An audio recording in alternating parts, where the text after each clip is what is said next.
Let's look at this question. Tertiary follicle is characterized by.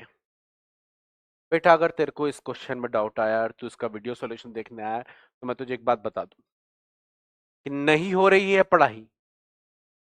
बिल्कुल नहीं हो रही है पढ़ाई। तुम पढ़ाई वढ़ाई नहीं कर रहे हो। तुम अगर पढ़ाई वढ़ाई कर रहे होते तो तुमको ये क्वेश्चन का आंसर डायरेक्टली एनसीईआरटी में मिल गया होता। बहुत सिंपल है, डायरेक्ट एनसीईआरटी से क्वेश्चन है और उसके ऑप्शन भी इतने बेसिक हैं कि आप इजीली निकाल सकते हो। कोई बात नहीं, मत करो तुम पढ़ाई, मैं तो कराऊंगा ही। सुन लो, बड़ा इजी है ये।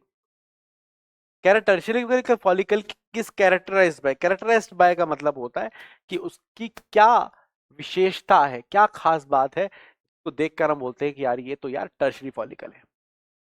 तो मैं आपको बता दूं कि टर्शियरी फॉलिकल की जो खास विशेषता होती है वो होती है फ्लूइड फिल्ड स्पेस, जिसको हम बोलते हैं आंट्रम। तो टर्शियरी फॉलिकल के बीच में एक moon shape, crescent moon shape, आधे मून की शेप की एक स्पेस होती है, उसमें फ्लूइड भरा रहता है। उस स्पेस को बोलते हैं आंट्रम, फ्लूइड को बोलते हैं लिकर फॉलिक्यूली। ठीक है, लिकर मतलब फ्लूइड और क्योंकि फॉलिकुलर फ्लूइड है इसलिए फॉलिक्यूली। ठीक है, तो लिकर फॉलिक्यूली बोलते हैं और वो जिस जगह होता है उसे बोलते हैं हम आंट्रम।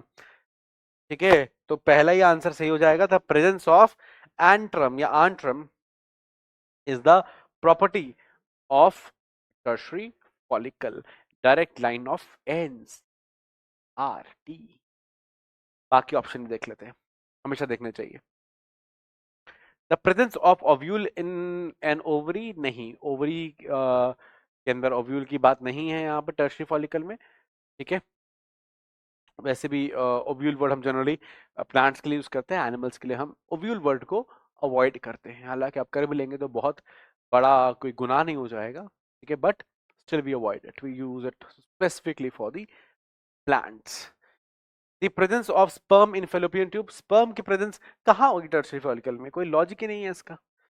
The presence of graphene follicle, अब ग्राफिन फॉलिकल थोड़ा ना टर्शियरी फॉलिकल में घुस जाएगा। ग्राफिन फॉलिकल अलग है, टर्शियरी फॉलिकल अलग है, सेकेंडरी अलग है, प्राइमरी अलग है, सब फॉलिकल अलग है। ये क्या मिक्स कर रहे हैं?